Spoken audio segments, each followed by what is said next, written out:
अस्सलामु अलैकुम व रहमतुल्लाहि व बरकातुहू। बिस्मिल्लाहिर रहमानिर रहीम।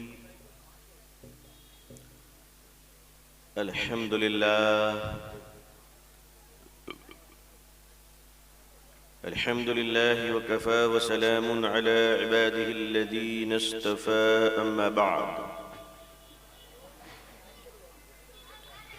अल्हम्दुलिल्लाह रब्बिल आलमीन वल आक़िबतु लिल मुत्तक़ीन वस्सलातु अला रसूलिही मुहम्मदिन व अला आलिही व अस्हाबिही अजमईन। रब्बि इश्रह ली सदरी व यस्सिर ली अमरी वहलुल उक़दतम मिन लिसानी यफ़क़हू क़ौली। रब्बि यस्सिर व ला तुअस्सिर वतम्मिम बिल खैर। रब्बि ज़िदनी इल्मा, रब्बि ज़िदनी इल्मा, अल्लाहुम्मा रब्बि ज़िदनी इल्मन व अल्हिक़नी बिस्सालिहीन।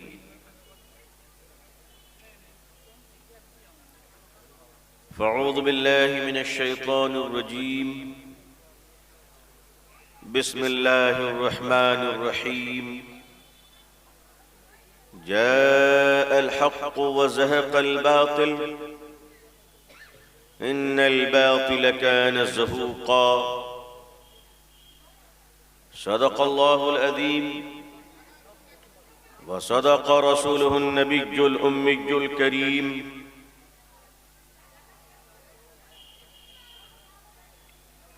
अल्लाहुम्मा सल्लि अला सय्यिदिना मुहम्मदिन व इत्रतिही बिअददि कुल्लि मालूमिन लक। अल्लाहुम्मा सल्लि अला सय्यिदिना मुहम्मदिन अब्दिक व रसूलिक व अलल मुअ्मिनीन वल मुअ्मिनात वल मुस्लिमीन वल मुस्लिमात।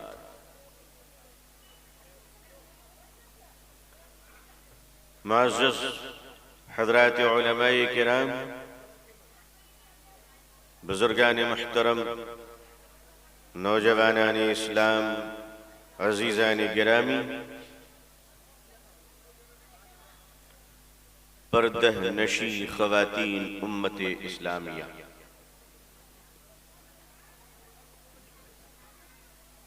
अज़ीज़ान मिल्लत, इस वक्त पूरी दुनिया के मुसलमान डे बाय डे एक दिन और हर दिन आने वाला बहुत चैलेंजेस लेकर आ रहा है। बड़ा एक क्राइसिस, बहरान, चैलेंज, तकलीफें, मसाइल ये लेकर वक्त हमारे सामने आ रहा है। और मुसलमान चूंकि क़यामत तक के लिए अल्लाह ने इस उम्मत को रखा है और अल्लाह का दीन ये आखिरी दीन है और हुज़ूर सल्लल्लाहु अलैहि वसल्लम की शरीयत, नबूवत क़यामत तक के लिए है। तो जब दीन क़यामत तक के लिए है, शरीयत और नबूवत क़यामत तक के लिए है, ये उम्मत क़यामत तक के लिए है, तो मसाइल आते रहेंगे, मसाइल जाते रहेंगे, अल्लाह का दीन कायम रहेगा, हुज़ूर सल्लल्लाहु अलैहि वसल्लम की नबूवत जारी रहेगी और नबी अकरम सल्लल्लाहु अलैहि वसल्लम की शरीयत क़यामत तक जगमगाती रहेगी। कोशिशें तो बहुत होंगी और होती रहती हैं। अगर बातिल ना आए, अगर शैतान अपना काम न करे, तो दीनदार तबका दीन पर चलने वाली जमात और दीन की तरफ बुलाने वाले उम्मत के लोग फिर गाफिल हो जाएंगे। कंपटीशन बहुत जरूरी है। अगर अपोजिट ना हो तो आदमी जीतेगा किससे?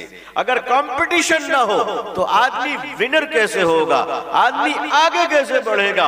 विनर होना तो इस्लाम ही को है, विनर होना तो उम्मत मुस्लिमा को ही है, विनर तो कुरान ही रहेगा। मगर ये तो बताओ कि हमने हराया किसको है? तो ये कहकर चलो कि बातिल की कुव्वतों को हराया, शैतान को निपटाया है, तब जाकर हमने कहा इस्लाम जिंदाबाद। अगर कोई बॉलिंग ना करे तो बैटिंग वाला बेचारा बीमार हो जाएगा। बोलो होगा कि नहीं होगा? भाई सिक्सर मारे या फोर मारे, किस पर मारेगा? बॉल पे ही मारेगा ना। अब बॉलिंग नहीं है तो बैट्समैन क्या करेगा? अगर फुटबॉल है, गोलकीपर है, लेकिन कोई मारने वाला नहीं तो बेचारा गोलकीपर सो जाएगा वहीं पे तकिया लगाएगा। बोले भाई हमारा काम क्या है? तो कंपटीशन बहुत जरूरी है। इस दुनिया में जो बातिल को अल्लाह ने रखा है, इस दुनिया में जो अल्लाह ने शैतान को भेजा है, वो इसलिए नहीं भेजा है कि शैतान सुपीरियर है।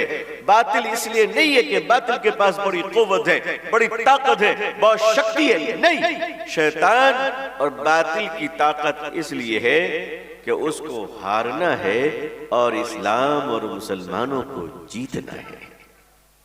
इंशाअल्लाह कुरान करीम ने कहा जाल हक़ व ज़हक़ल बातिल, हक आया, हक आया।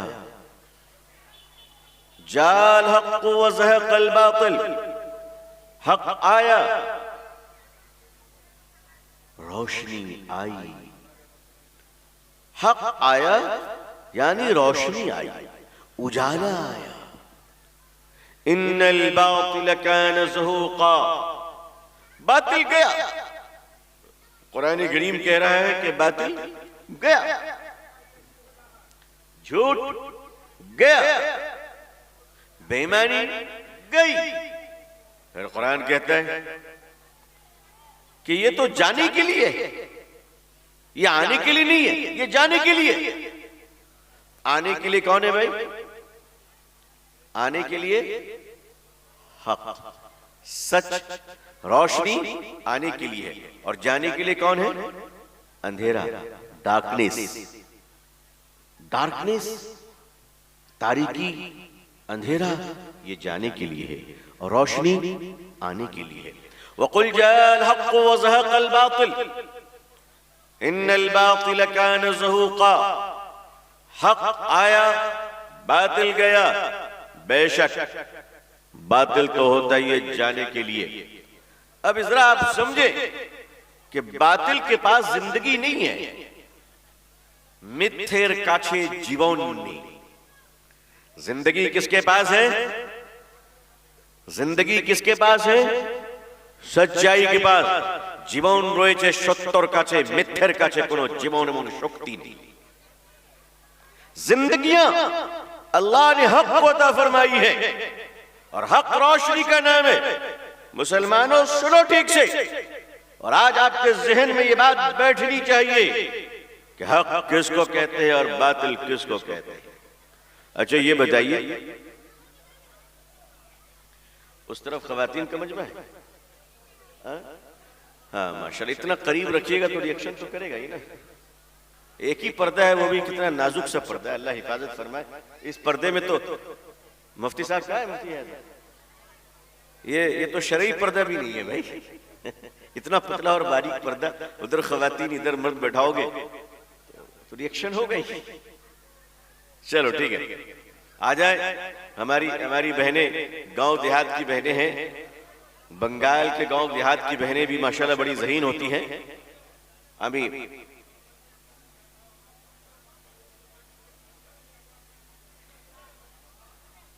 मुफ्ती साहब कहाँ हैं? अच्छा चलिए ठीक है। अब हमारी बहनें इंशाल्लाह चुप हो जाएंगी, आप इत्मीनान रखिए। जो लोग, जो वॉलंटियर्स वहां लेडीज में है, वो वापस आ जाए, वो वापस आ जाए वॉलंटियर्स। मेरी बहनों से, माँ बहनों से गुजारिश है कि वो दीन से जो मोहब्बत अल्लाह ने उनको दी है उस मोहब्बत की हिफाजत फरमाए इंशाअल्लाह। हमारी बहनें, हमारी माएँ, हमारी बेटियां, अल्लाह ने जो उनको दीन से मोहब्बत दी है उस मोहब्बत की वो हिफाजत करेंगे इंशाअल्लाह। तो हक आया और बातिल गया। बेशक बातिल तो होता ही है जाने के लिए। अब कुरान करीम की इस आयत को थोड़ा आप समझें और पूरी तवज्जो रखें। মা বোনের কাছে আমি বিশেষ অনুরোধ জানাই, আল্লাহ তাআলা ওনাকে যে দ্বীনের সম্পর্কে যে ভালোবাসাটি দিয়েছে সেটা এখানে পুরো তौर पर আপনি সম্পূর্ণভাবে তার হেফাজত করবেন ইনশাআল্লাহ। ওখানে যে ভলান্টিয়ার রয়েছেন ওনারা ফিরে চলে আসেন। মা বোনরা ইনশাআল্লাহ দ্বীনের মহব্বতে নিজেই ভালো করে আদবের সঙ্গে ইনশাআল্লাহ বসে যাবেন। হক আয়া और बातिल गया। बेशक बातिल तो होता ही है जाने के लिए। इसको आप इस लिहाज से समझें कि आपने कभी ये नहीं सुना होगा कि अंधेरा आया है। ये जो डार्कनेस है, ये जो अंधेरापन है, अंधेरा आता नहीं, अंधेरा जाया करता है। अंधेरा किसको कहते हैं? ये तारीकी किसको कहते हैं? ये डार्कनेस किसको कहते हैं? अजीजान मिल्लत, अंधेरे की अपनी कोई जिंदगी नहीं होती है, अंधेरे का अपना कोई वजूद नहीं होता है, अंधेरे की अपनी कोई लाइफ नहीं होती है। अंधेरा किसी चीज का नाम नहीं है, किसी शय का नाम नहीं है कि जिसको हम कहें कि ये अंधेरा है और इसका ये वजूद है, इसकी जिंदगी है। असल में अंधेरा नाम है रोशनी की गैर मौजूदगी का। अंधेरा नाम है उजाले के न रहने का। अंधेरा नाम है सूरज के छुप जाने का। अंधेरा नाम है चिरागों के बुझ जाने का। अंधेरे की अपनी कोई जिंदगी नहीं होती है। जब चिराग बुझता है तो अंधेरा आता है। जिंदगी रोशनी की है, जिंदगी अंधेरे का नहीं है। इसीलिए अंधेरा पैदा नहीं किया जाता है मगर रोशनी जलाई जाती है, रोशनी से रोशनी बढ़ाई जाती है। अगर एक चिराग आपने जला दिया तो उस चिराग की मदद से आप 100 चिराग रोशन कर सकते हैं। लेकिन आपने कभी सुना कि अंधेरा आ जाओ? नहीं। लेकिन आपने सुना होगा रोशनी आ जाओ, आपने सुना होगा कि रोशनी जलाओ, आपने सुना होगा रोशनी तैयार कर दो, आपने सुना होगा स्विच ऑन करो रोशनी आ जाएगी। लेकिन कोई ऐसी स्विच है कि जिससे अंधेरा पैदा हो जाए? रोशनी को हटा दीजिए, अंधेरा होगा। रोशनी को ले आइए, अंधेरा भाग जाएगा। लेकिन आप अंधेरे को भगाने के लिए रोशनी का इस्तेमाल कर सकते हैं, लेकिन रोशनी को भगाने के लिए आप अंधेरा कहीं से नहीं ला सकते। आपके पास कोई ऐसी मैकेनिज्म नहीं है कि आप कहें कि अभी अंधेरा आ जाएगा। आपके पास कोई ऐसी सिस्टम नहीं है कि जिससे आप कहें कि हम स्विच ऑन करेंगे तो अंधेरा आ जाएगा। लेकिन आपके पास ऐसे सिस्टम हैं कि आप जलाएं तो रोशनी होगी, आप जलाएं तो टॉर्च जल जाएगी, आप जलाएं तो दिया जल जाएगा, आप जलाएं तो लाइट ऑन हो जाएगी। अजीजान मिल्लत, हक ये रोशनी है, बातिल अंधेरा है। बातिल अंधेरा, हक रोशनी है। तो जब हक आता है तो बातिल जाता है। कुरान करीम ने साफ लफ्जों में से वाज़ेह कर दिया, हक का उजाला आएगा, बातिल जाएगा। अगर अंधेरे को खत्म करना हो तो अंधेरे को खत्म करने के लिए किसी साइंस की लॉजिक की जरूरत नहीं है।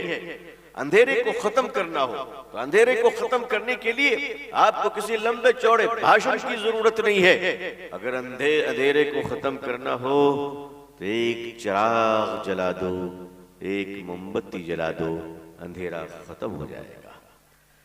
अजीजान मिल्लत, इस दुनिया में जो बातिल ताकतें हैं, इस दुनिया में जो जालिम ताकतें हैं, इस दुनिया में जो शैतानी ताकतें हैं, वो अंधेरे की तरह है। उनकी अपनी कोई पर्सनालिटी नहीं है, उनकी अपनी कोई लाइफ नहीं है, उनका अपना कोई स्ट्रेंथ नहीं है, उनकी अपनी कोई ताकत नहीं है।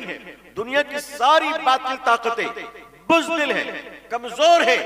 असल में उनकी ताकत क्या है? हक बोलने वाला जब चुप होता है तो झूठ बोलने वाला ताकतवर हो जाता है। जब हक की तरफ बुलाने वाला कमजोर हो जाता है तो खेल तमाशे की तरफ बुलाने वाला मजबूत हो जाता है। सच बोलने वाले जब चुप हो जाए तो झूठ बोलने वालों का बोलबाला होगा। इसलिए झूठ को अगर खत्म करना है तो जिस तरह अंधेरे को मिटाने के लिए तुम रोशनी जलाते हो, उसी तरह अगर झूठ को मिटाना है तो तुम्हें सच का बोलबाला करना पड़ेगा। जिस समाज में लोग सच नहीं बोलते हैं वो झूठ को ताकत देते हैं। जिस समाज में लोग हक की तरफ लोगों को नहीं बुलाते हैं वो बातिल की सपोर्ट करते हैं, वो बातिल की मदद करते हैं। अब मुसलमान अपने आप को देखे कि मुसलमान हक को ले जाने वाला है या बातिल का सपोर्ट करने वाला है। मुसलमान सच को जिंदा करने वाला है या झूठ की मदद करने वाला है। अगर मुसलमान सच को जिंदा कर रहा है तो वह इस्लाम के साथ है, और अगर वो झूठ बोल रहा है तो वो शैतान के साथ है। आज के भारत का मुसलमान ये डिसाइड कर ले कि वो किस तरफ है। अगर वो सच बोल रहा है तो मुसलमान है, अगर वो ईमानदारी बरत रहा है तो मुसलमान है, अगर वो कर्ज लेकर वापस कर रहा है तो मुसलमान है, अगर वो जबान देकर वादा कर कर उसको निभा रहा है तो वो मुसलमान है, और अगर मुसलमान होते हुए बेईमानी कर रहा है, खयानत कर रहा है, मिलावट कर रहा है, लोगों पर जुल्म कर रहा है, लोगों का कत्ल कर रहा है, लोगों को सता रहा है, अपने घरों को बर्बाद कर रहा है, मोहल्ले में लोगों को तोड़ रहा है, इत्तेहाद, यूनिटी और एकता को तोड़ रहा है, तो वो मुसलमान होने के बावजूद शैतान का कैंडिडेट है। वो मुसलमान होने के बावजूद शैतान का मददगार है, शैतान का सपोर्टर है। इसलिए मुसलमानों, पहले तुम तय करो कि तुम कितने मुसलमान हो। हम कहते हैं हालात मुसलमानों पर आ रहे हैं, मुसलमानों के हालात अच्छे नहीं है, मुल्क में मुसलमानों पर जुल्म हो रहा है। मैं कहता हूं मुसलमानों पर जुल्म नहीं हो रहा है, बल्कि उन लोगों पर जुल्म हो रहा है जो लगते तो है मुसलमान हैं मगर उनका कैरेक्टर मुसलमानों का नहीं है, उनका चरित्र मुसलमानों का नहीं है, उनका व्यवहार मुसलमानों का नहीं है। वो कारोबार में भी मुसलमान नहीं, वो गांव में भी मुसलमान नहीं, वो शहर में भी मुसलमान नहीं। मुसलमानों पे तुम बताओ कि अपने इस कैरेक्टर के साथ तुम कैसे जियोगे। लोग कहते हैं भारत में माइनॉरिटी और मेजॉरिटी का मसला है।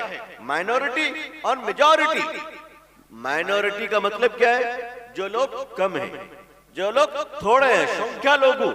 माइनॉरिटी यानी जो कमजोर है, जो दुर्बल है, जो वीक है।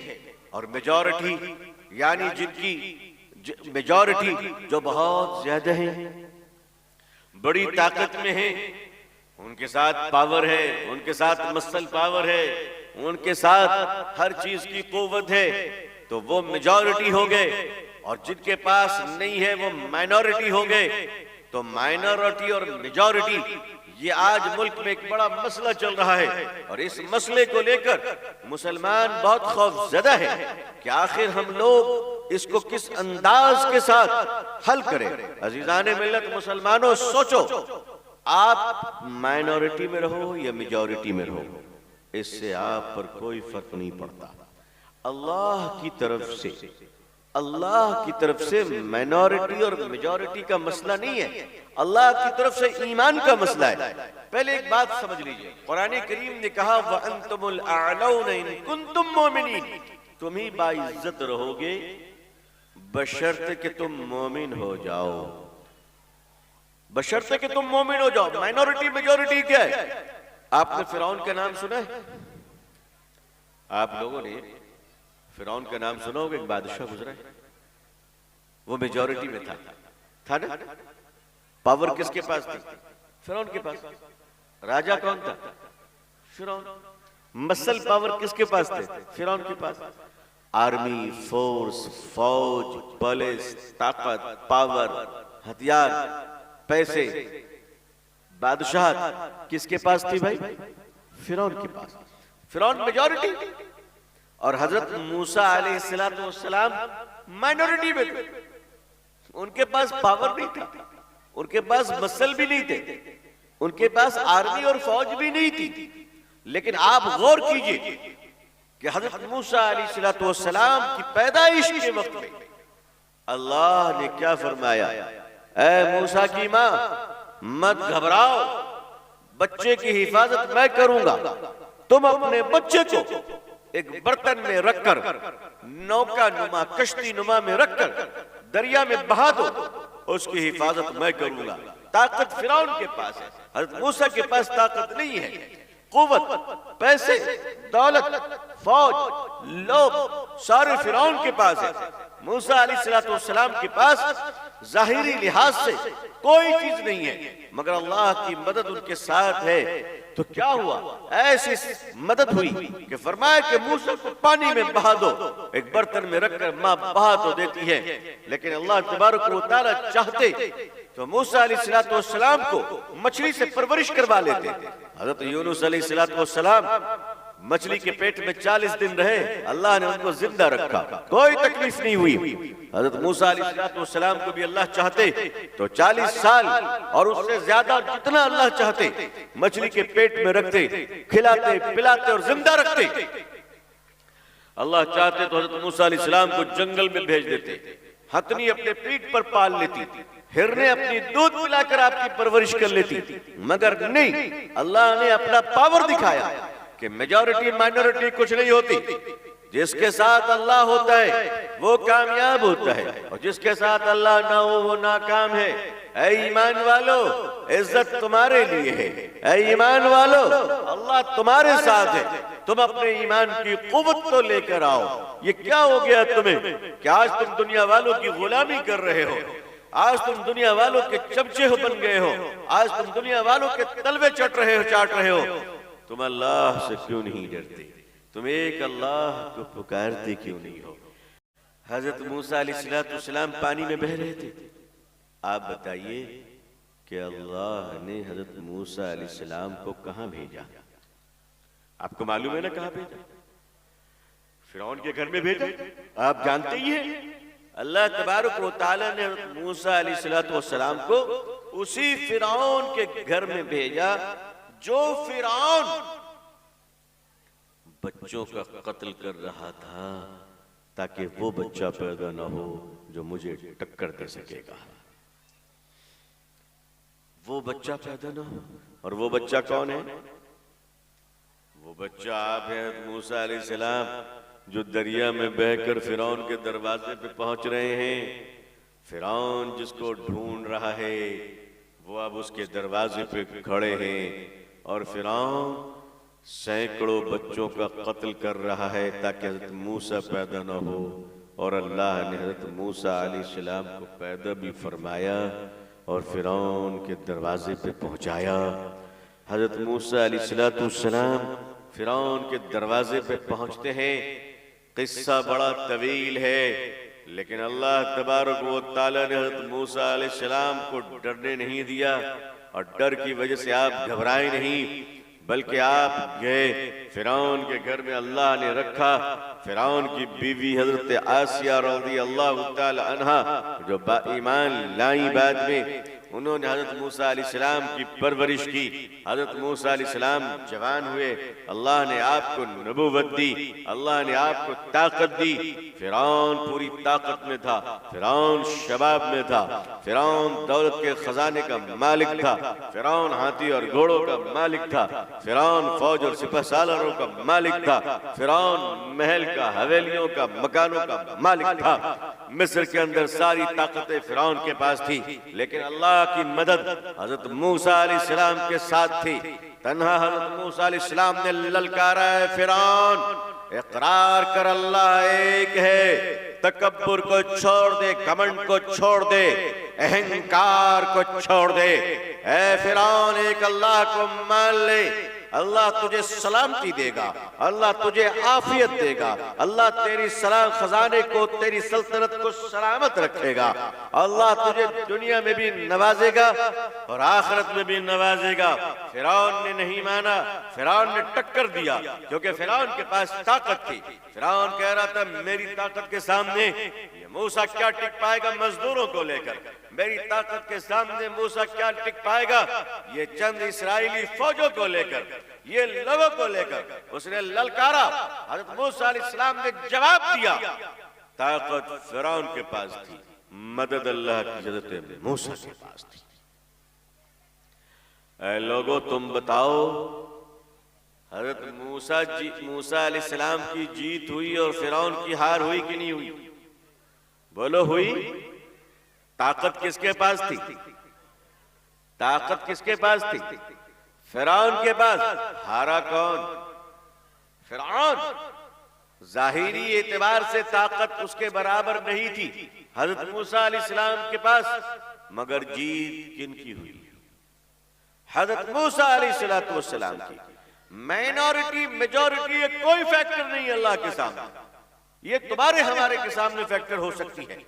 अगर 4 लोग भी अच्छे बन जाए, चिराग जलाने वाले, तो उन 4 की वजह से चिरागों की रोशनी में अंधेरा खत्म हो जाएगा इंशाअल्लाह। पूरी दुनिया जब अंधेरे में डूब जाती है तो एक अकेला सूरज निकलता है और दुनिया रोशन हो जाती है। अजीजान मिल्लत, आपने नमरूद बादशाह का नाम सुना है कि नहीं? नमरूद का नाम, नमरूद बादशाह था। हजरत मौलाना, खवातीन और मर्दों के दरमियान इतना पतला पर्दा कि शरई हुदूद भी बाकी ना रहे। इनके पंडाल जरा फासले पे होने चाहिए। उनको बात भी करनी होती है, चर्चा भी करना होता है, आपस के मसाइल भी हैं उनके। ऐसी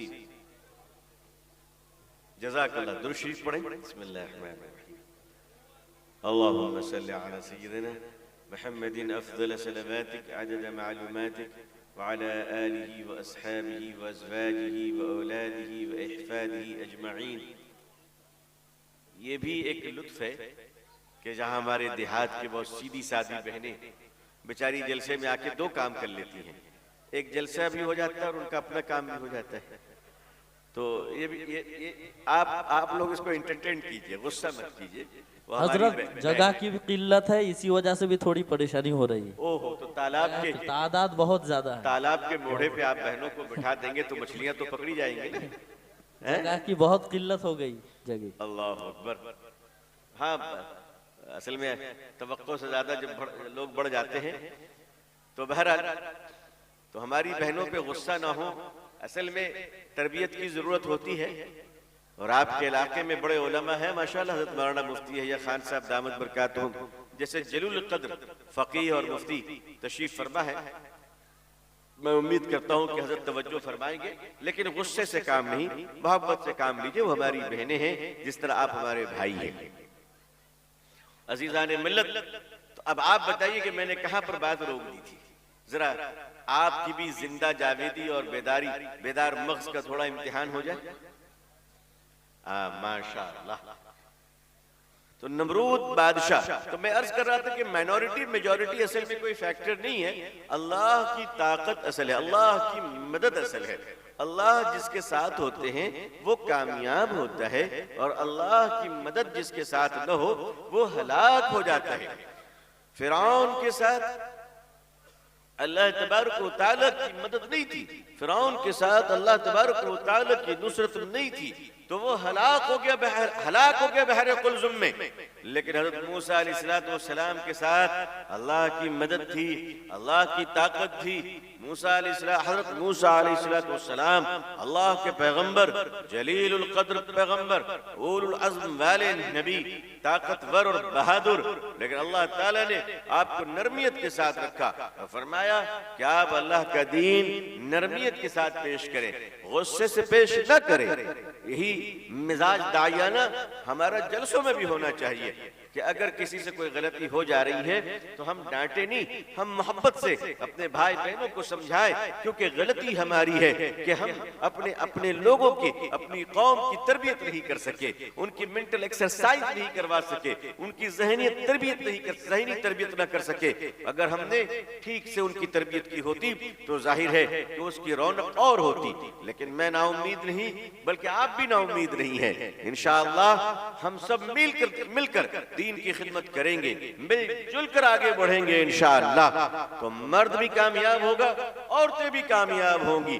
अगर जिस तरह हम लोग गली गली में अपने बेटों के लिए मदरसे खोलते हैं ताकि हमारा बच्चा कलमा सीख ले, हमारा बच्चा दीन सीख ले, हमारा बच्चा नमाजें सीख ले, हमारा बच्चा कुरान सीख ले। उसमें कुछ खुश नसीब होते हैं जो हाफिज कुरान होते हैं माशाअल्लाह, अल्लाह ने किसी के मुकद्दर में रखा है तो उन्हीं बच्चों में आगे चलकर कोई आलिम, फाजिल और मुफ्ती होते हैं। लेकिन जो भी बच्चा मदरसा जाता है, मकतब जाता है, वो हाफिज आलिम अगर न भी बना तो पक्का मुसलमान तो बन जाता है। उसके दिल में इस्लाम की मोहब्बत तो आ जाती है, उसके अंदर इस्लाम की मालूमात तो आ जाती है। इसी तरह अगर हम लोग आज से ही कम से कम गली गली में बेटियों के लिए मकतब खोल दें कि बेटियां मकतब में आएंगी 1 घंटे 2 घंटे, हाजी साहब के घर में, फुला साहब के घर में, मौलाना साहब के घर में, महल्ले की बेटियां जब पढ़ेंगी इंशाअल्लाह, तो वे स्कूल और कॉलेज में भी अगर पढ़ेंगी तो उनके अंदर दीन रहेगा, हया रहेगी, गैरत रहेगी, और अल्लाह चाहेंगे तो उसी में हमारी बेटियां आलिमा भी बनेंगी, हाफिजा भी बनेगी, डॉक्टर भी बनेगी, और कौम के लिए वो एक बेहतरीन खातून और बेहतरीन बहन साबित होगी। जाहिर है कि ज़हनी तरबियत एक दिन में नहीं हुआ करती है, ये 10 साल का एक निजाम होता है, एक 10 साल के प्रोजेक्ट होते हैं। मैं तो कम कह रहा हूं, वरना 100 साल की पॉलिसी बनानी पड़ती है। हम अपनी बेटियों के लिए भी पॉलिसी बनाएं कि हमारी बेटियां क्लास 10 करते करते कुरान करीम को मुकम्मल पढ़ ले, दीन को मुकम्मल समझ ले, हदीस की कुछ चंद हदीसें भी उसे याद आ जाए, और कलमे के साथ साथ उसे इस्लाम की शरीयत के हकाम, जायज और नाजायज, हराम और हलाल, पाकी और नापाकी की शरीयत में हुक्म मालूम हो जाए। अगर ऐसी बेटियां हमने तैयार कर दी तो अल्हम्दुलिल्लाह उनके गोद में जो बच्चा परवरिश पाएगा वो पैदाइश से ही इंशाअल्लाह पक्का ईमान वाला होगा।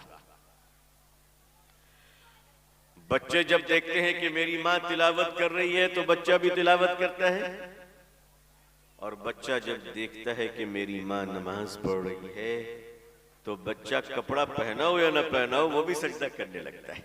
बोलो करता है कि नहीं करता? और जब देखता है कि मेरी माँ ठुमके लगा रही है तो बच्चा भी कमर हिलाता है। हालांकि आप लोग तो शरीफ लोग हैं माशाल्लाह, यहाँ की हमारी बहनें तो बड़ी शरीफ है। देखिए एक बार गुजारिश की गई तो वो खामोश हो गई माशाल्लाह। तो माओ को देखकर बच्चे तैयार होते हैं, तो हमें अपनी बेटियों को तैयार करना होगा, उसके लिए उनके दीनी तालीम का नज़्म करना होगा। कोई जरूरी नहीं कि बड़े मदरसे हों, हमारे गली गली में मकतब का निजाम हो जहां हमारी बेटियां हया पर्दे के साथ जाएं, पूरे नज़्म ज़ब्त के साथ जाएं। और आज अगर थोड़ी सी कोशिश कर ले, पर्दे में आसातिज़ा मर्द उस्ताद अगर पढ़ाने वाले हो पर्दे में पढ़ाएं, कुछ गांव के लोग मुअम्मर लोग भी साथ में बैठे रहे, उधर बच्चियों के बीच में भी कुछ उम्र दराज बहनें, हमारी खाला और इस तरह की औरतें बैठी रहे, तो 10 साल की मेहनत के बाद देखिएगा इंशाअल्लाह कि आपको मर्द उस्ताद की जरूरत नहीं पड़ेगी। हमारी बेटियां और हमारी बहनें इस काबिल हो जाएंगी इंशाअल्लाह कि वो जहां जिस घर में बहू बनकर जाएंगी वहां वो दीन का चिराग रोशन करेंगी इंशाअल्लाह, वहां वो दीन फैलाएंगी इंशाअल्लाह। हर घर में हमारी कुरान करीम को सेहत के साथ पढ़ने वाली हमारी बेटी हर घर में होनी चाहिए। हर घर में मुसलमान बेटियां इस तरह की हो ताकि औरत की मैयत को हर बेटी गुस्ल दे सके और हर बेटा मुसलमान के जनाजे की नमाज पढ़ाने के काबिल हो। करेंगे इंशाअल्लाह। अल्लाह ताला हम सब की मदद फरमाए और हमारी राहों को आसान फरमाए। तो अजीजान मिल्लत, मैं माइनॉरिटी और मेजॉरिटी की बात आपसे कर रहा था कि ये कोई चीज नहीं है। नमरूद एक बड़ा बादशाह था, बड़ा बादशाह, उसकी बादशाहत का क्या आलम। नमरूद के खजाने का आपने चर्चा सुनाई होगा। कि नमरूद के पास इतने खजाने थे कि सैकड़ों ऊंट पर चाबियां लदी रहा करती थी।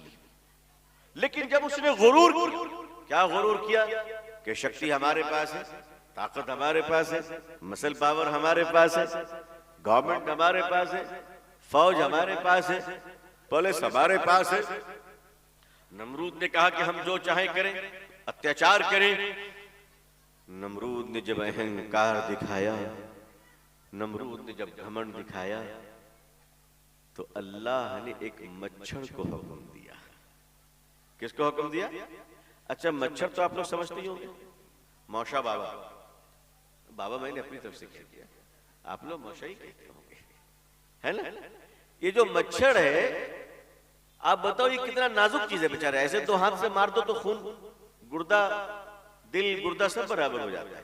बोलो होता है कि नहीं होता? आपको मालूम है अल्लाह तबारक व तआला ने एक मच्छर में 400 आंखें दी हैं। कितनी आंखें दी हैं? 400 आईज एक मच्छर में। इसीलिए आप देखो, लाइट ऑफ कर देते हो तो भी आ जाती कि नहीं आ जाती?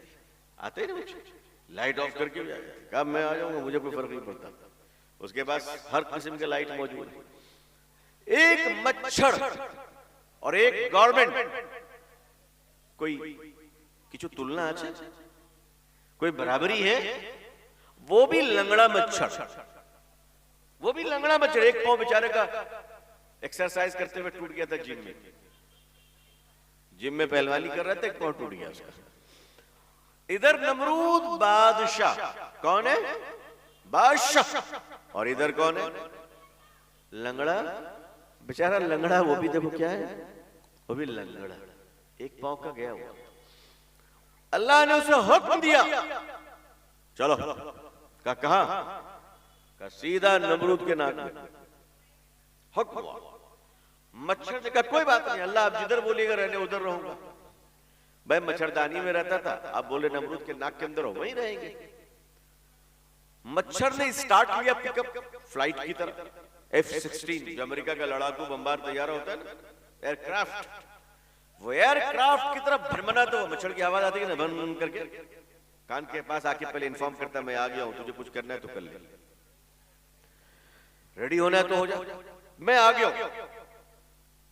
मच्छर ने स्पीड लिया, लंगड़ा था नमरूद, शाही मसनद पे बैठा था, शाही लिबास पे बैठा था, बड़े बड़े सिक्योरिटी वाले तलवार लिए खड़े थे। मगर तलवार लिए खड़े हैं तो मच्छर का क्या बिगाड़ सकेंगे? मच्छर के कहां पे तलवार चलाएंगे बोलो? अरे वो मच्छर मारने के चक्कर में तो आदमी का हाथ कट जाएगा। अब नमरूद के नाक के पास वो मच्छर घुमा तो वो तलवार चलाए तो बादशाह का नाक कट जाएगा। बादशाह का नाक कटा तो उसकी गर्दन कट जाएगी, हैं? उसने कहा भैया मच्छर है, कुछ नहीं बोल सकते। वो मच्छर सीधा नाक के अंदर घुसा और उसने क्या किया पता है? नमरूद के दिमाग के एयरपोर्ट पे जाके उसने लैंडिंग कर दी। नमरूद ताकतवर था या मच्छर ताकतवर? नमरूद। पैसे किसके पास थे? नमरूद के पास। मच्छर के पास तो नहीं थे। हथियार, आर्मी, फौज किसके पास थे? नमरूद के पास। मच्छर के पास तो नहीं थे।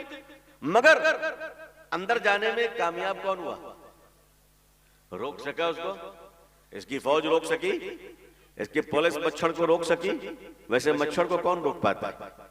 सीधा मच्छर अंदर गया और अल्लाह ने कहा नो माइनॉरिटी नो मेजॉरिटी, जिसके साथ मेरी मदद हो वो कामयाब और मेरी मदद जिसके साथ न हो वो नाकाम। आप बताइए कि अल्लाह ने नमरूद को मच्छर से बर्बाद कर दिया, तबाह कर दिया, किया नहीं किया? तो अल्लाह ने नमरूद को मच्छर से मरवाया। क्यों? मच्छर के साथ किसकी मदद थी? अल्लाह की मदद थी। मच्छर ने अल्लाह का हुक्म माना। समझिए इस बात को, मच्छर ने अल्लाह का हुक्म माना तो मच्छर कामयाब हुआ। नमरूद ने अल्लाह की नाफरमानी की तो हलाक हो गया। फिरौन हजरत मूसा अलैहिस्सलाम ने अल्लाह के हुक्म को माना तो हजरत मूसा कामयाब हुए। फिरौन ने अल्लाह की नाफरमानी की तो फिरौन नाकाम हो गया। तो ये बताओ कि जो अल्लाह की मानता है वो कामयाब होता है कि नहीं होता है, चाहे वो कुछ भी हो। इस्लाम की पहली जंग, इस्लामेर प्रथम युद्ध जंगे बद्र, नाम सुना है कि नहीं आपने? प्रथम युद्ध नाम की चलो बद्र। बद्र का मैदान मक्के और मदीने के दरमियान एक जगह है, वहां बद्र का मैदान है। रमजान का महीना, चल चलाती हुई गर्मी, तपती हुई रेत, इस्लाम की पहली जंग होती है। मक्के के कुफार और मुशरिकीन, इस्लाम के दुश्मन, ताकत के साथ, फौज के साथ, घोड़े और ऊंट के साथ वो बद्र में आते हैं। और इस तरफ अल्लाह के आखिरी रसूल हजरत मोहम्मद रसूलुल्लाह सल्लल्लाहु अलैहि वसल्लम गरीब मुसलमान सहाबा के साथ, जिनके पास हथियार भी नहीं है, घोड़े और ऊंट भी बराबर के नहीं हैं, मगर थोड़े बहुत हथियार और बेसरो सामानी के आलम में वो लोग 1000 थे तो मुसलमान सिर्फ 313 थे। 313 सहाबाए किराम को लेकर नबी करीम सल्लल्लाहु अलैहि वसल्लम बद्र में पहुंचे।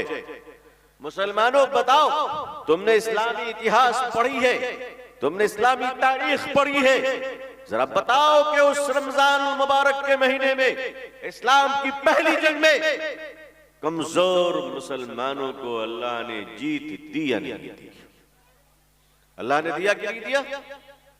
मुसलमानों, आज भी तुम कमजोर नहीं हो, लेकिन तुम्हारा काम लोगों पर अत्याचार करना नहीं है, तुम्हारा काम लोगों को सताना नहीं है, तुम्हारा काम दूसरे धर्म के मानने वाले और दूसरे जात के मानने वालों को बुरा भला कहना नहीं है। हम गाली देने वाले लोग नहीं हैं, हम तो दुआएं देने वाले लोग हैं, हम किसी को मारने वाले नहीं हैं, हम तो दिल से लगाने वाले लोग हैं। मुसलमानों, अगर तुम्हें ताकत अल्लाह ने दी है तो तुम जुल्म का बदला ले सकते हो, तुम अत्याचार का बदला ले सकते हो, लेकिन सुनो, बदला लेना बहादुरों का काम है, लेकिन माफ कर देना, क्षमा कर देना, ये अल्लाह के नेक बंदों का काम है। अल्लाह ताला फरमाते कि मैं माफ करता हूं और माफ करने वालों को पसंद करता हूं। आज हमारे गांव-गांव में क्या हाल है? आज के ग्राम ग्राम, पढ़ाई पढ़ाई, हमारे घरों में इससे बात नहीं बनती, उससे बात नहीं बनती, बाप बेटे में दुश्मनी, माँ बहू में दुश्मनी, घर में ये पंचायत वो पंचायत, ये पार्टी वो पार्टी। मेरी कौम के लोगों, तुम्हारी सिर्फ एक ही पार्टी है और वो है अशहदु अन ला इलाहा इल्लल्लाह व अशहदु अन्ना मुहम्मदन अब्दुहु व रसूलुहु सल्लल्लाहु अलैहि वसल्लम। ऐ मुसलमानों, तुम अपने गांव में से फिरका बंदी और तफरका को निकालो, दो टूटे हुए दिलों को आपस में मिला दो। मस्जिद के नमाजियों की जिम्मेदारी है कि अगर दो मुसलमान आपस में बात नहीं कर रहे हैं तो उलमा की क़यादत में, इमाम साहब की नेतृत्व में, गांव के मॉडल अच्छे लोग, हाजी साहिबान, नमाजी साहिबान को लेकर उस घर में जाएं, बाप और बेटे में माफी मंगवाएं, बेटे को कहे बाप से माफी मांगो, बाप से कहे बेटे को माफ कर दो, बहू और सास में दोस्ती और मोहब्बत करवाएं। ये मुसलमानों की जिम्मेदारी है। मुसलमानों, क्या खा रहे हो? रोजी कौन सी है तुम्हारी? अगर रोजी हलाल है तो तुम अल्लाह के नजदीक मकबूल हो जाओगे, और अगर तुम्हारी कमाई हराम है तो तुम मक्के में भी जाकर मरदूद रहोगे। हराम कमाई कमाने वाला चाहे जितना भी दीन का काम कर ले, उसका दीन का काम कबूल नहीं, उसकी नमाज कबूल नहीं, उसके हज कबूल नहीं, उसका उम्रा कबूल नहीं। हराम कमाई से अल्लाह के रास्ते में खर्च करने वालों, ये तो ऐसा ही है जैसे नाली के गंदे पानी से कोई नहाकर नमाज पढ़ने चला जाए। नमाज होगी उसकी? भाई होगी? अगर गंदे पानी में कोई डुबकी लगा दे तो उसको आप मस्जिद में आने देंगे? कहेंगे नुंगड़ा मानुष, आगे परिष्कार हो जाओ, पवित्र हो जाओ। आप क्या कहेंगे? गंदे नाली में, पेशाब की नाली में डुबकी लगा कर आने वाला पाक नहीं होता। इसी तरह हराम माल कमाने वाला दीन के कामों में अगर सदका भी करेगा तो अल्लाह उसे माफ कर दे। और दुआ कीजिए कि अल्लाह ताला मुसलमानों को हलाल कमाने की तौफीक अता फरमाए। अल्लाह ताला मुसलमानों को हलाल रोजी नसीब फरमाए। अगर भारत में आप चाहते हैं, हिंदुस्तान में आप चाहते हैं इज्जत पाना, हिंदुस्तान में चाहते हैं आप महफूज रहना, तो हिंदुस्तानी मुसलमानों, मैं आपसे साफ साफ कहता हूं कि ताकत के जोर पर आप कुछ नहीं कर सकते। आपको सबसे पहले अपना बिहेवियर, कैरेक्टर, चरित्र ये ठीक करना ही पड़ेगा। इसलिए कि जब तक अपने अखलाक को, चरित्र को आप ठीक नहीं करेंगे, अल्लाह की मदद आप पर नहीं उतरेगी। आपको ये ठीक करना है। आप सोचिए, अगर आपके गांव में कोई गरीब की बच्ची, मैं कहता हूं गरीब मुसलमान नहीं, आदिवासी है, तो अगर कोई आदिवासी की बच्ची भूख से मर रही है भात भात कहकर, तो सरकार कहां है? ऑफिसर कहां है? राशन डिपो वाला कहां है? हमें उससे मतलब नहीं है। कयामत के दिन पूछा जाएगा, ओ हुजूर सल्लल्लाहु अलैहि वसल्लम की उम्मत मुसलमान, तुम बताओ कि तुम कहां थे? एक गरीब की बच्ची बगैर खाए भूख से मर गई, लेकिन तुमने उस पर ध्यान नहीं दिया। मुसलमानों, क़यामत के दिन तुम्हारी पकड़ होगी। गांव में एक आदमी बीमार है, चाहे वो मुसलमान हो, हिंदू भाई हो, कोई भी जात तो बिरादरी का हो, अगर वो बीमार है और उसके पास दवाओं के पैसे नहीं है, मगर तुम्हारे पास पैसे बहुत है, तो लोगों, अगर तुमने उसको दवाओं के पैसे न दिए, इलाज न करवाया और वो बगैर इलाज के मर गए, क़यामत के दिन अल्लाह तुमसे पूछेगा कि ये बताओ कि तुम कहां थे? मुसलमानों, तुम ताकतवर बनना है तो बनो, लेकिन उससे पहले तुम दिलदार बन जाओ इंशाअल्लाह। अपने दिलों को बड़ा बड़ा कर लो। ये पड़ोसी के साथ हमारी बातचीत नहीं होती है, आसपास रहने वालों के साथ हम बात नहीं करते, दूसरों के बारे में बुरा भला कहते हैं, मुंह से गाली गलौज निकालते हैं, बाजार की दुकानों पे बैठकर दूसरों के बारे में बुरा सोचते हैं। नहीं, मेरी कौम के लोगों, मुसलमानों, तुम हुजूर सल्लल्लाहु अलैहि वसल्लम की उम्मत हो, और हुजूर सल्लल्लाहु अलैहि वसल्लम ने पूरी इंसानियत के बारे में हमदर्दी इख्तियार फरमाई और पूरी इंसानियत के ताल्लुक से मोहब्बत करने का हुक्म दिया। ऐ लोगों, तुम एक दूसरे से मोहब्बत करो। आज से आप वादा कीजिए इंशाअल्लाह कि हम अपनी जबान से गाली नहीं देंगे, इंशाअल्लाह गाली नहीं देंगे इंशाअल्लाह। आप अपनी जुबान को मीठी कर लीजिए, जुबान को मीठी कर लीजिए, दुश्मन भी दोस्त बन जाएगा इंशाअल्लाह। जब जुबान खराब होती है ना, तो दोस्त भी दुश्मन बन जाता है। जबान जब मीठी हो तो दुश्मन भी दोस्त बनता है, और जब जबान खराब हो तो दोस्त भी दुश्मन बन जाया करता है। मुसलमानों, आप अपनी जबान पर तवज्जो दीजिए। रसूलुल्लाह कहिए सल्लल्लाहु अलैहि वसल्लम, पूरी जमात मिलकर कहे सल्लल्लाहु अलैहि वसल्लम। आप सल्लल्लाहु अलैहि वसल्लम ने, आपकी जबान इतनी मीठी थी कि दुश्मन नफरत से आता था, मगर आपसे बात करने के बाद वो आपका दीवाना हो जाता था। कहते थे कि प्यारे आका सल्लल्लाहु अलैहि वसल्लम जिस मोहब्बत के साथ गुफ्तगू फरमा रहे हैं, वैसी मोहब्बत के साथ एक बाप अपने बच्चों के साथ नहीं करता है। हुजूर सल्लल्लाहु अलैहि वसल्लम अपने गुलामों पर एहसान करते थे, ऐसा एहसान कि गर्मी का जमाना था और बहुत पसीना चल रहा था।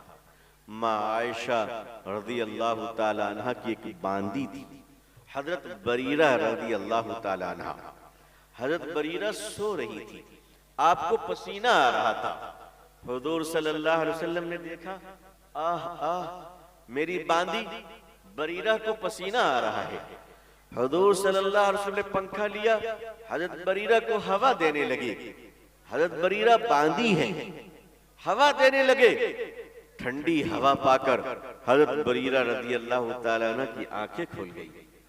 हजरत बरीरा रदी अल्लाह ताला अन्हा अपनी मुबारक आंखों से प्यारे आका सल्लल्लाहु अलैहि वसल्लम के मुकद्दस चेहरे अनवर की जियारत करती है और शर्मा कर कहती है, या रसूलल्लाह सल्लल्लाहु अलैहि वसल्लम, मैं बांधी हूं, आप आका हैं, आप मुझे पंखा झल रहे हैं, ये तो मेरी ड्यूटी है, ये तो मेरी जिम्मेदारी है। हुजूर सल्लल्लाहु अलैहि वसल्लम ने इरशाद फरमाया, बरीरा, जब मुझे गर्मी लगती है तो तुम पंखा झलती हो, आज तुम्हें गर्मी लग रही है तो मैं पंखा झल रहा हूं। एहसान का बदला एहसान होता है, नेकी का बदला नेकी होती है। मुसलमानों, आप नेकी करना सीखो इंशाअल्लाह, दूसरों के साथ भलाई करो, इस मुल्क में आप सच्चाई का बोलबाला करो, आप इस्लाम का परिचय करो, बता दो दुनिया को, लोगों, इस्लाम मानवता की रक्षा करता है, मानवता पर अत्याचार नहीं करता है। आज मिस ब्रीफिंग की जा रही है, लोगों को मिसगाइड किया जा रहा है लोगों को भारत में कि इस्लाम की वजह से लोग परेशान हैं। नहीं नहीं, इस्लाम की वजह से लोग परेशान नहीं है। इस दुनिया में फर्स्ट वर्ल्ड वॉर हुआ था, फर्स्ट वर्ल्ड वॉर वो इस्लाम की वजह से नहीं हुआ, वो लड़ने वाले क्रिश्चियन थे, दोनों ही तरफ के लोग क्रिश्चियन थे। सेकंड वर्ल्ड वॉर, उसमें भी इस्लाम का कोई रोल नहीं था, लड़ने वाले लड़ाने वाले सारे के सारे क्रिश्चियन थे। आज भी दुनिया में हथियार बनाने वाली जो मुल्क है उसमें कोई इस्लामी मुल्क नहीं है, मुसलमान नहीं है। इस्लाम हथियारों का भी इस्तेमाल शांति और अमन के लिए करता है। मुसलमानों, आप ये तय करो, इस्लाम अल्लाह का दीन है और इस्लाम अमन फैलाता है। मुसलमान जिस रास्ते से जाएगा वहां अमन होगा, मुसलमान जिस मार्केट में बैठेगा वहां शांति होगी, मुसलमान जिस घर में रहेगा वहां से अमन और मोहब्बत का पैगाम चलेगा। ये पैगाम हमारी और आपकी जिम्मेदारी है। मेरे भाइयों, मेरी बहनों, कमी जिस चीज की होती है उसी से उस कमी को पूरी करनी पड़ती है। शालों ने जो दी लबन न থাকে তাহলে আপনি কি চিনি घोले देवें तार मध्य? भाई, तरकारी में अगर नमक की कमी हो तो नमक की कमी नमक से पूरी की जाएगी या गुड़ से पूरी की जाएगी? क्या चीज से पूरी की जाएगी भाई? যদি শারণে লবণ না থাকে তো গুড় দেবেন না লবণ দেবেন? অবশ্যই লবণ দেবেন। तो कमी जिस चीज की होती है पूरी उसी चीज से करनी होती है।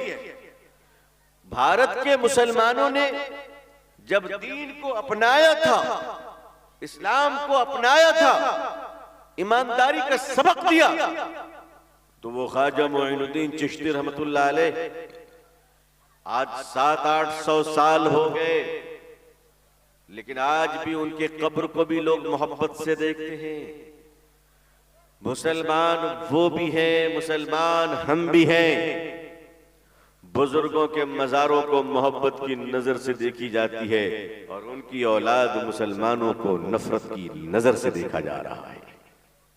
इसकी वजह क्या है?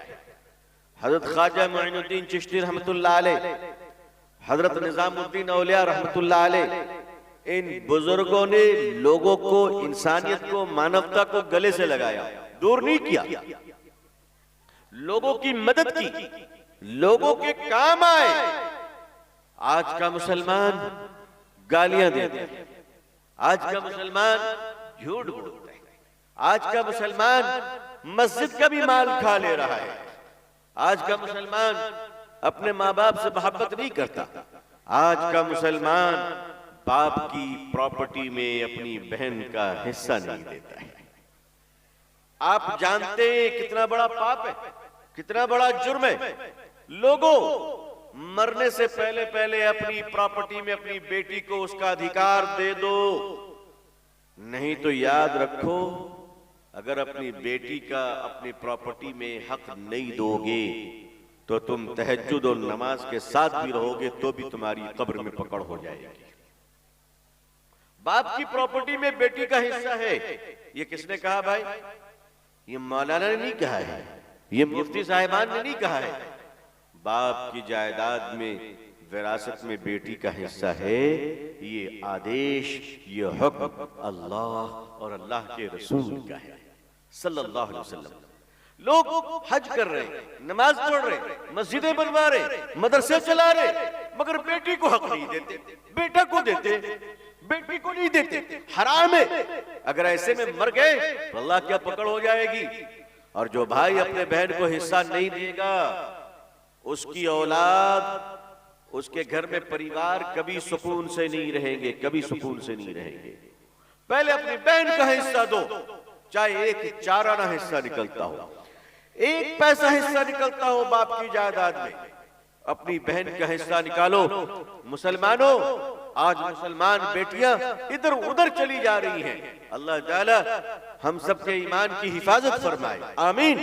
आप अपनी बेटियों को हिस्सा देना शुरू करो, इंशाअल्लाह वो बेटियां भी इस्लाम के अंदर रहकर इस्लाम की तबलीग करने वालियां बन जाएगी इंशाअल्लाह, इंशाअल्लाह। तो मैंने आपसे 2-3 गुजारिश की है, अभी कैद की अनुरोध अब तक सौंप के रखिए चीज। आप समझ गए उस अनुरोध को? एक ये कि सच बोलना है, इंशाअल्लाह बोलेंगे, इंशाअल्लाह। सच बोलने की आदत डाल लीजिए। दूसरा ये कि हमारा बिहेवियर, हमारा चरित्र, हमारा कैरेक्टर एक ऐसा बने कि दूसरा आदमी हमें गाली न दे बल्कि मोहब्बत से सलाम करे इंशाअल्लाह। और तीसरा काम यह है कि जो भी जायदाद है, जो भी प्रॉपर्टी है, उसमें हम अपनी बहन का, बेटी का जरूर हिस्सा देंगे इंशाअल्लाह, देंगे इंशाअल्लाह। देखो नहीं दोगे तो कब्र में पकड़ हो जाएगी। उलमाए किराम की जिम्मेदारी है कि वो विरासत पर गुफ्तगू करे, और जिस बाप की जायदाद में बेटी को हिस्सा नहीं दिया गया उसके घर का चंदा ना ले, इसलिए कि विरासत तकसीम नहीं हुई है। उसके घर का पानी न पिए, इसलिए कि विरासत तकसीम नहीं हुई है। पता नहीं किसका मालिक खिला रहा, अल्लाह बेहतर जाने। इसलिए अपने आप को बचे और दुआ करें कि अल्लाह ताला पूरी दुनिया में हम सबको इस्लाम की इज्जत देखना नसीब फरमाए। अल्लाह अक़वाम आलम और अहले हिंदुस्तान के दिलों में इस्लाम के लिए, मुसलमानों के लिए, हमारे और आप सबके लिए जज्बे मोहब्बत, एहतराम और इकराम पैदा फरमाए। अल्लाह ताला हमारे देश भारत में अमन और शांति अता फरमाए। यहाँ रहने वाले मुसलमान भाई, हिंदू भाई, सारे जात बरादरी लोगों में मोहब्बत और प्यार अता फरमाए। अल्लाह ताला हमें और आपको और हम सबके अहल अयाल को, आलो औलाद को इज्जत, आफियत, सलामती, खैर, खुशहाली, सेहत और तंदुरुस्ती के साथ इस्लाम पे जिंदगी, ईमान पर खात्मा नसीब फरमाए। मैं बेहद शुक्रगुजार हूँ अपने मुशफ़िक़ हज़रत मुफ्ती यहया खान साहब दामत बरकातहुम और यहाँ की जमात का, यहाँ की कमेटी का और यहाँ के भाइयों का और बहनों का भी ज़रूरी शुक्रिया अदा करना, वरना फिर अगले जलसे में हंगामा शुरू हो जाएगा। तो अपनी बहनों का भी शुक्रिया अदा करते हैं। अल्लाह सबको खुश रखे, अपनी दुआओं में हमें याद रखिएगा। आखिरु दाअवान अल्हम्दुलिल्लाहि रब्बिल आलमीन, वस्सलामु अलैकुम व रहमतुल्लाहि व बरकातुहू।